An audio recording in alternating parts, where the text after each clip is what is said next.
आज हम स्टार्ट करेंगे फ्रॉम श्लोक number 12 right to 19 I think. और आज होगा शंखनाद, मतलब we are going to start from the शंखनाद सेक्शन। हाँ, आज युद्ध से पहले अब सब लोग अपने अपने शंख बजा के युद्ध डिक्लेयर करें।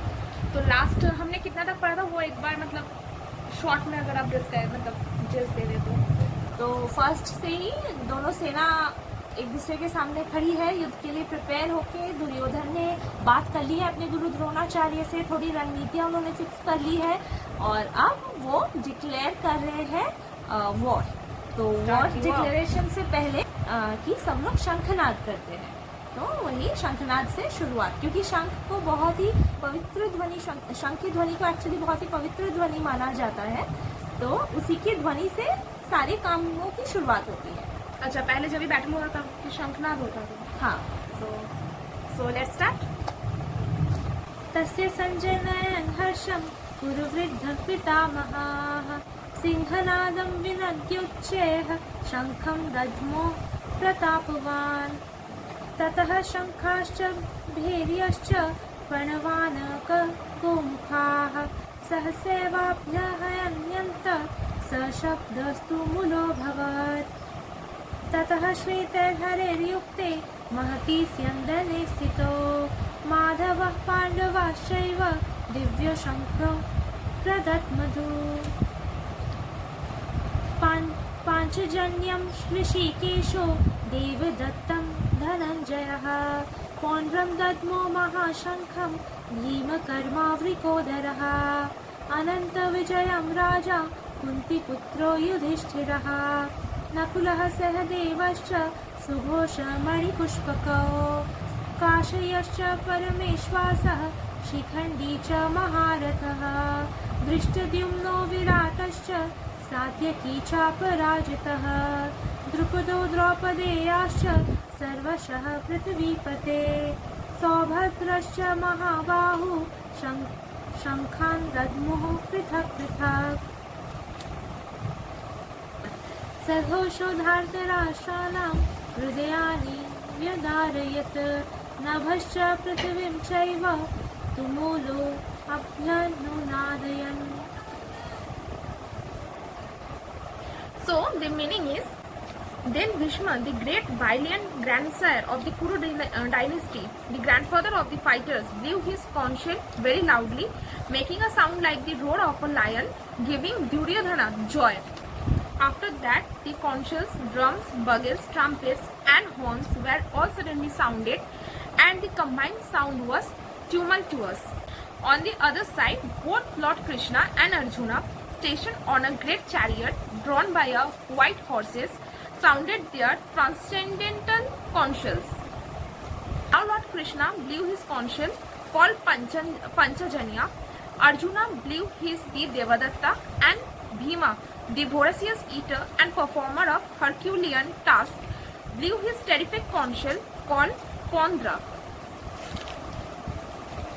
King Yudhishthira, the son of Kunti, blew his conch shell, the Ananta Vijaya, and Nakula and Sahadeva blew the Shughosa and Manipushpaka.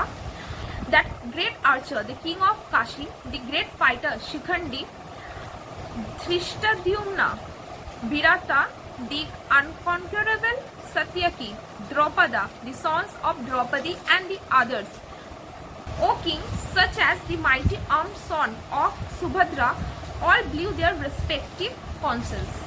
The blowing of these different conch shells became uproarious, vibrating both in the sky and on the earth. It shattered the hearts of the sons of Dhritarashtra. So this is the meaning. Whatever I read. And तो पहला शंख blow किया भीष्म पितामह ने, क्योंकि वो कुरुवंश के वयोवृद्ध मतलब सबसे बड़े बुजुर्ग थे उस टाइम पे, तो इसीलिए उन्होंने अपना फर्स्ट शंख ब्लो करके शंखनाद किया, मतलब युद्ध का शुरुआत का फ्लैगशिप किया। तब कुरुवंश के वयोवृद्ध परम प्रतापी एवं वृद्ध पितामह ने सिंह गर्जना की सी ध्वनि करने वाले अपने शंख को उच्च स्वर से बजाया, जिससे दुर्योधन को हर्ष हुआ। तत्पश्चात शंख नगाड़े बिगुल तुरही तथा सींग सहसा एक साथ बज उठे। वह संवेद स्वर अत्यंत कोलाहलपूर्ण था। दूसरी ओर से श्वेत घोड़ों द्वारा खींचे जाने वाले विशाल रथ पर आसीन कृष्ण तथा अर्जुन ने अपने अपने दिव्य शंख बजाए। भगवान कृष्ण ने अपना पांचजन्य शंख बजाया। अर्जुन ने देवदत्त शंख तथा अति भोजी एवं अति मानवीय कार्य करने वाले भीम ने पौंड्र नामक भयंकर शंख बजाया। हे राजन, कुंती पुत्र राजा युधिष्ठिर ने अपना अनंत विजय नामक शंख बजाया और नकुल तथा सहदेव ने सुघोष एवं मणिपुष्पक शंख बजाए। महान धनुर्धर काशीराज, परम योद्धा शिखंडी, धृष्टद्युम्न, विराट, अजय, सात्यकी, द्रुपद, द्रौपदी के पुत्र तथा सुभद्रा के महाबाहु पुत्र आदि सबों ने अपने अपने शंख बजाए। इन विभिन्न शंखों की ध्वनि कोलाहलपूर्ण बन गई, जो आकाश तथा पृथ्वी को शब्दायमान करती हुई धृतराष्ट्र के पुत्रों के हृदयों को विदीर्ण करने लगी। जस्ट युद्ध स्टार्ट हो जाएगा, सबने शंखनाद कर दिया है और क्योंकि सबों ने एक साथ ही शंख बजाया तो पूरा एनवायरनमेंट में बहुत ही कोलाहलपूर्ण स्वर और वातावरण हो गया और इससे जो धृतराष्ट्र के पुत्र थे उनके हृदय विदीर्ण होने लगे। यही इसका meaning. Okay, they were not able to tolerate the sound. अच्छा, तो इधर मीनिंग मतलब ये मीनिंग है। हाँ, ओके, so from the श्लोक number 1 to I think we are on 19. We are on right now we are 19. तो अभी तक मतलब they are all are मतलब preparing for the war.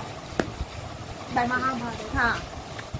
तो अभी तक महाभारत मतलब स्टार्ट नहीं हुआ है युद्ध, अभी तक पृष्ठभूमि ही उसकी अभी तक रेडी हो रही है। अब देखते हैं आगे के श्लोकों में युद्ध स्टार्ट होता है या नहीं। स्टार्ट तो होगा, हुआ है ऑलरेडी 18 दिनों का महाभारत युद्ध, लेकिन राइट नाउ अभी स्टार्ट हो जाएगा या क्या होगा, कहानी में ट्विस्ट आएगा, ये बाकी है देखना। Okay, so we will end here today. And after मतलब नेक्स्ट वीडियो में हम लोग फ्रॉम विल स्टार्ट फ्रॉम श्लोक नंबर 20 ऑल वे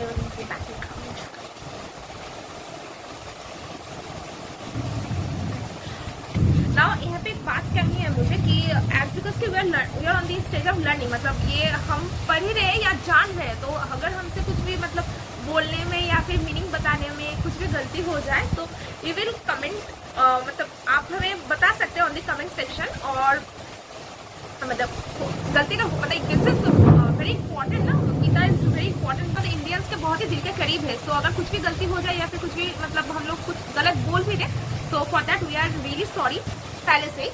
अगर कुछ रेक्टिफाई भी करना हो तो कमेंट सेक्शन में आपको हमें बता सकते हैं। Bye. We are learners, not experts.